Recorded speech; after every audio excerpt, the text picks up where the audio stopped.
Awesome. And we are rolling here with our next episode of Beyond the Box Spotlight. I am so excited to be joined with Vince, the CEO and co-founder of Local Logic. Vince, thanks for coming on the show.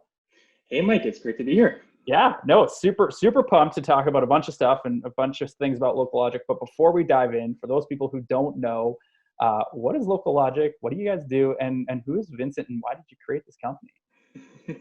Yeah, sure. So Vincent, the CEO, one of the co-founders of Local Logic. So from a really young age, I've been really passionate about real estate. My family is in real estate, so I've been kind of immersed in it from a young age. And I always thought I was going to be a real estate developer. And that was kind of my go-to thing. I was a kid thinking about all these redevelopments I would do. Ended up not doing that, but going into finance and thinking I was going to work in real estate somehow. So I ended up doing a bachelor's in finance, did a CFA, worked in finance for a little bit, and then was really passionate about real estate and wanted to think about it slightly differently than I think most people did, and was trying to think like, what is the angle or what is the thing I could study or I could learn more about that would differentiate my perspective. And I did urban planning, and so ended up going and doing a master's in urban planning at McGill, and really thinking that I would be able to kind of understand cities and the way that cities function, and that would give me an edge, a different perspective when looking to invest in real estate or understand real estate trends. And that's where I ended up meeting, the two other founders, Colin and Gab, and we have pretty different backgrounds. Colin has a background in programming, did a stint in creative writing of all things, and then Gab had a background in statistics and data science, and they were really passionate about cities and saw a way of using those skill sets to really impact the way that cities were built. And so we were kind of all pretty passionate about having that impact or seeing what we could do to really transform the way that cities were used by citizens, but ultimately the way they were built as well. And we realized that there was a tremendous amount of data on our cities that really wasn't being leveraged to its full capability.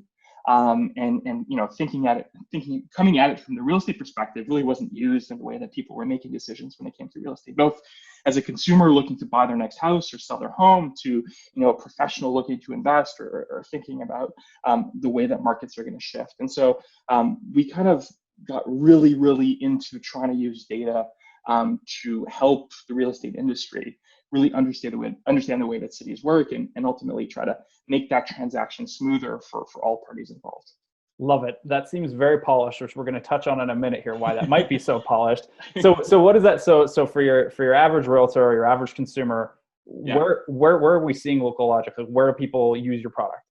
Yeah. So basically the first thing we did as a company was saying, well, can we try to tell a story about a location? Can we try to explain something about what it's like to be there? And we ended up building these, what we call location scores, which are a series of scores ranking from an address from 0 to 10, essentially telling you what it's like. So we look at things like noise level, access to transportation, what's the closest grocery store, where are your kids going to go to school, what daycares are around, how noisy is that area? And so we came up with these indicators, and then we packaged them into products that we licensed to large real estate websites and brokerages. So you can find our solutions on the listing pages of Realtor.ca, Centris, Remax, Royal LePage, Century 21, basically every large real estate website across Canada.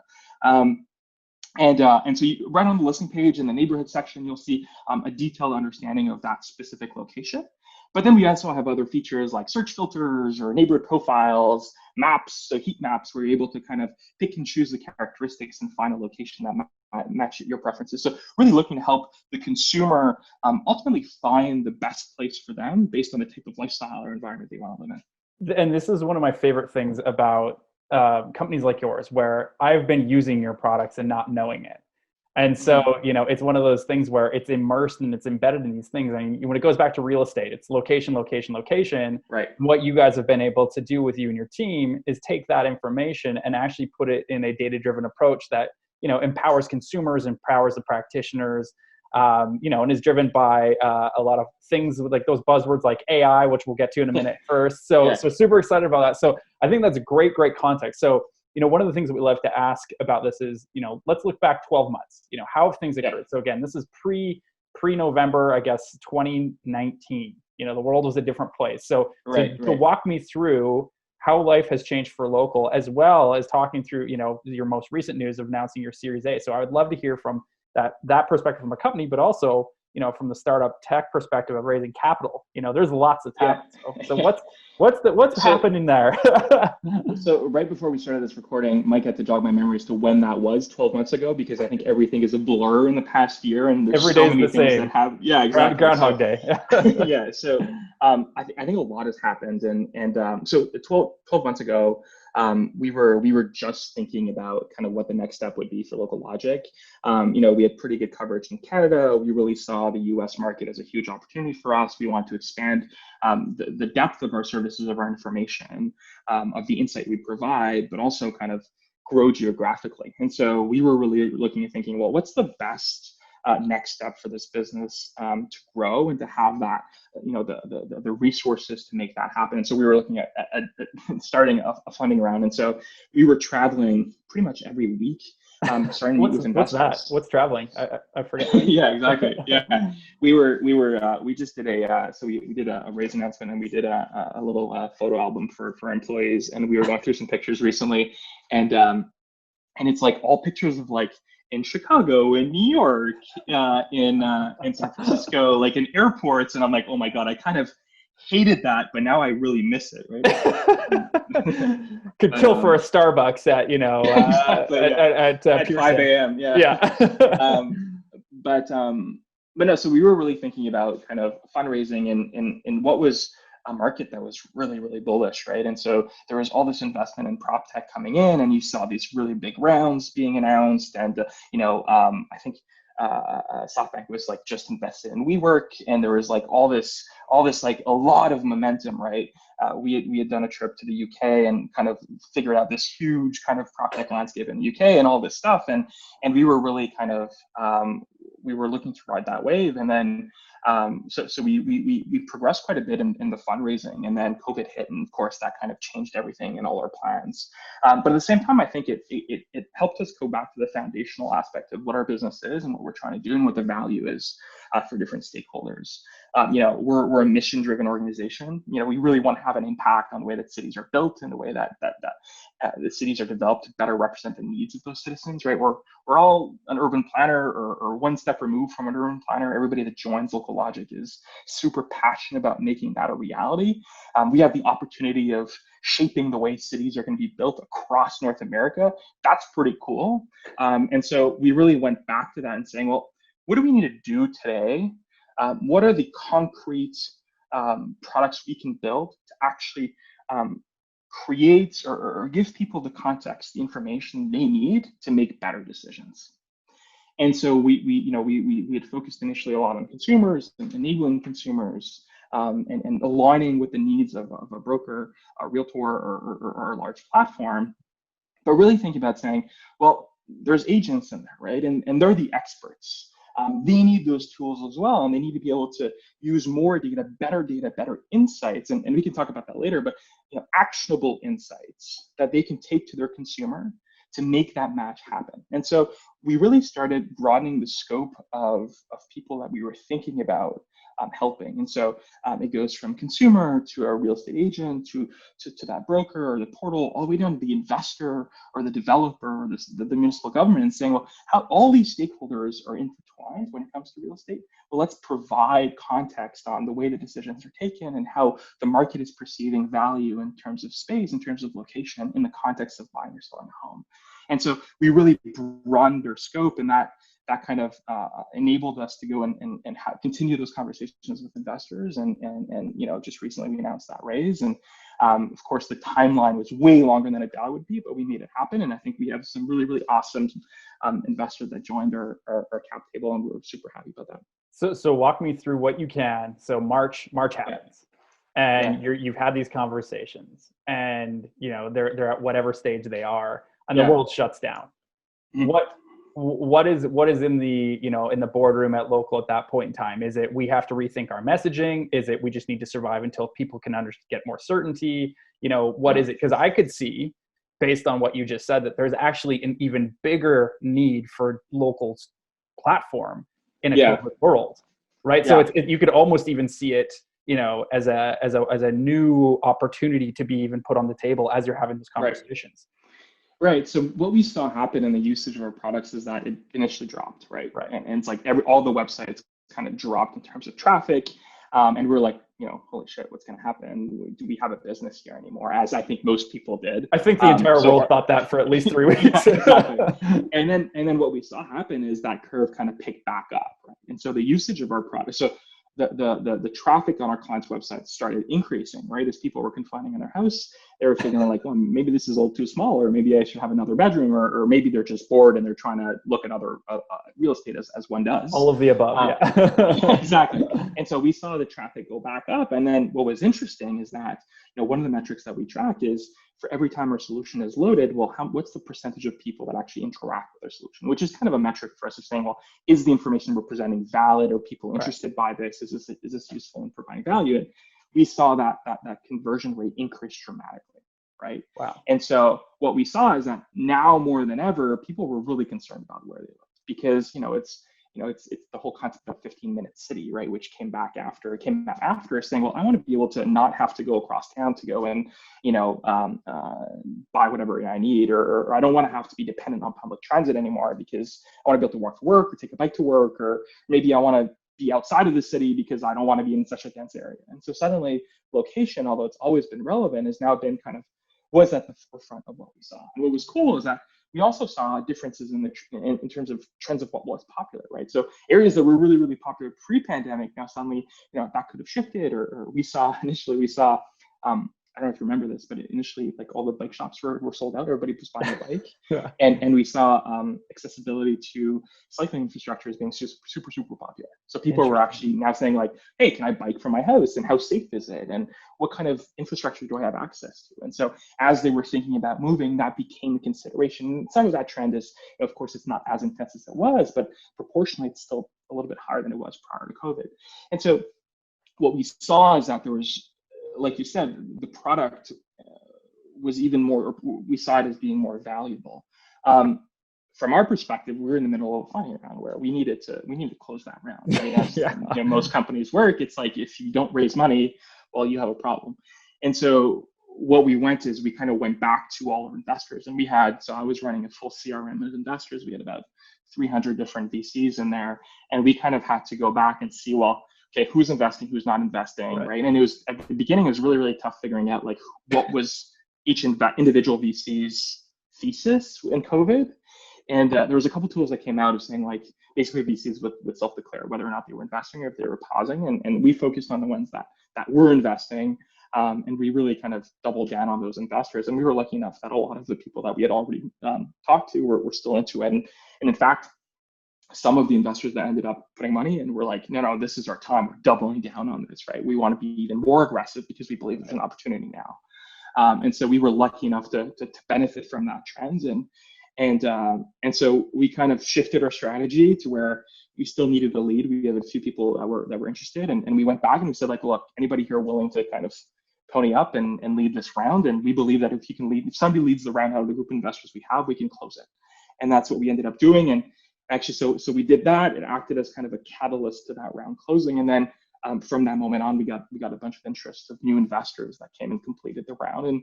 And we had two objectives when we raised when we set out to raise the round of funding. It was, we want US-based VCs, and we want PropTech specific VCs to come in and support us. And we were able to check both of those things off our list on top of the number that we initially wanted. So for us, it's a it's a success, and we're really, really happy with it. In the face of a global pandemic, right? I mean, exactly. minor accomplishment. I think it's an absolute testament to the team and to obviously yourself to be able to pull that off. And, to me, it speaks to another part of thing, which is trends. And I think one of the things that I always think about is, I remember meeting your team. I'm not sure if you and I met, but it was back at Inman Connect, and you were in Startup Alley.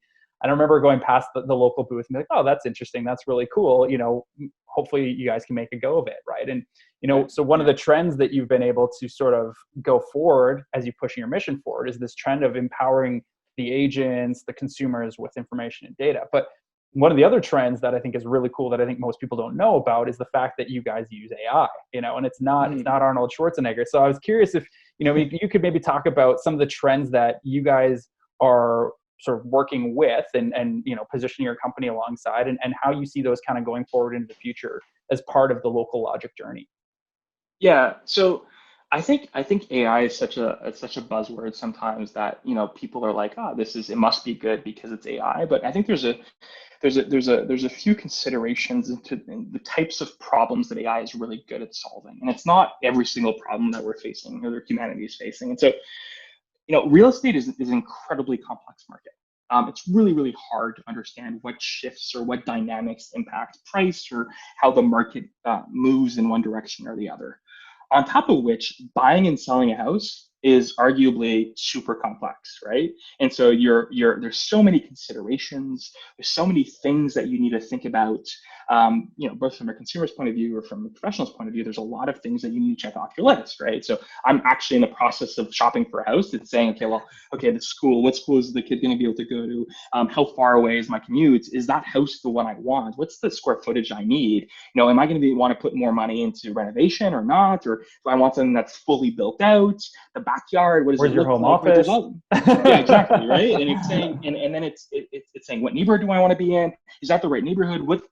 It's cool, but is it really noisy at night? Or what's the parking light on street? Or do I have a parking? Anyways, there's a ton of stuff that you need to think about. And so the last thing you want is more data, right? More data points. Right. And I think we saw that as a trend of like prop tech or PropTech 1.0, 2.0, and it's saying it's all about bringing consumers more data. So Zillow came out, Realtor, same thing, and it's like, oh, look at these demographic numbers, look at all these, look at all the stats on that specific property. And I think at a certain point, consumers became totally overwhelmed, just saying like, cool, there's a ton of data, it's interesting, I feel empowered, but I'm also feeling totally overwhelmed. Yeah. And so where I think AI can step in, and I think the value of it is saying, well, it's not about more data.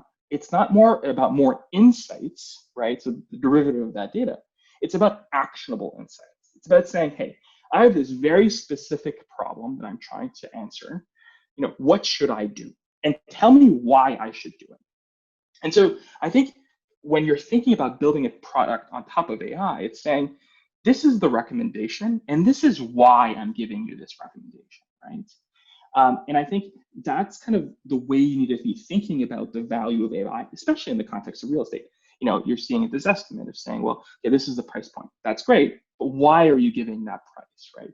And what's the volatility associated with that price? Or, this is what we think of this characteristic, or this location has this score for noise. Well, why is it that score, right? Why is it 8 out of 10? And tell me, what are the sources of noise? At what times of day? Give me that context. So answer the question, give me the context. And I think that's really going to be the key for products that are successful, that leverage AI successfully, is saying, well, it's empowering the consumer with an answer and then giving the context around that answer for that consumer or that user to be able to rationalize it themselves, right? So I think real estate is such an interesting industry for us to use AI in, because it's so based on that gut feeling, that intuition of like, what? I like this area. I like this house. And that sometimes can be disconcerting, because it's saying, well, why, right? Is this a good investment? Why do I like it so much? And I think we can build products and give more insights or actionable insights to say, well, this is why I think it's valuable. And whether or not that concords with what you think is another story, but ultimately that objective perspective that data insights and actionable insights can give. I love it. So you've got data. I think everybody can wrap their head around that. You've got insights, which is, okay, connect some dots. And you've got actionable insights, which is this, but with the context. And, where my mind immediately went, it's like, it's the Simon Sinek of, of data, where it's like, here's what we're thinking, but here's the reasoning around it. Let's start with that why and that plays forward, which to me is a really interesting, is an interesting take, because what that to me is just another piece of the puzzle on the table when you're having that broader conversation with whoever it may be, whether it's your partner, the real estate professional, whomever that's part of that decision-making process. So that's really, really interesting. So super cool. So people are already using it. It's in your product. So let's just jump forward then. Now that we are where we are, you've closed the round, you're looking at the future, but there's still a lot of uncertainty. What are you most optimistic about, and what are you most cautious about as you're sort of looking at the next 3-6 months out? Yeah, so I think I'm super optimistic about the changes that we're going to see. So if you look at it from a city building perspective or a real estate perspective, I think this pandemic has really kind of shaken up a lot of trends that we saw, right? People are questioning the way that we live, and there's discussions that are on the table that weren't on the table, right? So I gave the example of transit bike friendliness, right, as being in bicycle infrastructure. Well, hey, maybe there's an opportunity for us to build more of that, right, or to rethink the way that we're building and developing cities. And I think that's super exciting. It also means that people are more open to more innovation, to different products, to different ways of thinking about real estate. And I think that could be kind of the catalyst to something new, to something more relevant to the industry. And what I mean by relevant is creating that transparency and enabling the realtor and the agent, the brokerage, the portal to really help those consumers make the right choice and essentially match that person or that consumer with the right place. What I'm cautious about is, although we're seeing a lot of these trends now, how much of it will stick, right? And it's not because during this pandemic, when you're all, in your house trying to figure out what the future is going to be and investigating all these options, it doesn't necessarily mean that all of these trends are actually going to materialize. And so from a business perspective, what we need to be cautious about is saying, well, look, I think there's potential here. I think there's an opportunity for us to really push out a product or push out a technology that could change things, but we can't bank on status quo or those trends to continue, because ultimately, there will be some sort of return to quote unquote normal. What we're seeing happen now is not necessarily going to stay the same over time. And we need to make sure that we keep optionality in whatever we develop, whatever we invest in, but B, we also have a certain level of flexibility in what we're building and the tech we're building for it to adapt to whatever that new reality is once the vaccine is out or this situation is over. And so I think balancing those two things is really important. And the way we're thinking about it at Local Logic is really going back to again, why we're here, right? Why did we choose to start this company? Why are we all showing up every day? And how can we create the most value for the users that we interact with? And ultimately, how do we create more resilient cities, better cities that work for the people that live in them, and build out solutions to create that transparency, enable those transactions to happen in a more efficient way, where ultimately the decisions that people take are better for themselves, but maybe consider externalities that otherwise would not have been considered in a more traditional sense. I love it. And, with that, to me, it's I see it the exact same way, and I'm nothing but optimistic. From a very anecdotal perspective, I've seen the pop-up patios, the bike lanes come out of nowhere, right, where they would have been contested to the nth degree. And literally overnight, we had new bike lanes, pop-up patios, and the streets were full of people. And so it's like, how can we then capture that to then drive policy, which is, one of the missions behind that you have there. And I love what you guys are doing. So, in the interest of wrapping things up here, I know you're a busy person, obviously just closing the raise here and got a lot of things on the plate. How do people learn more about Local Logic? How do they become involved? How do they contact you? Yeah, well, first thing, you can drop by our website, locallogic.co, and we have a bunch of solutions there. So if you're a home buyer, consumer, if you're an agent, a brokerage, a portal, an investor, a developer, we have all these solutions for all you folks. Second thing is you can follow us on LinkedIn. We post quite a bit of content there, and we'll be posting more. So interesting facts about what we're seeing in the market, or how the market is evolving, and how location trends are really shaping the real estate market. And yeah, just reach out through those channels.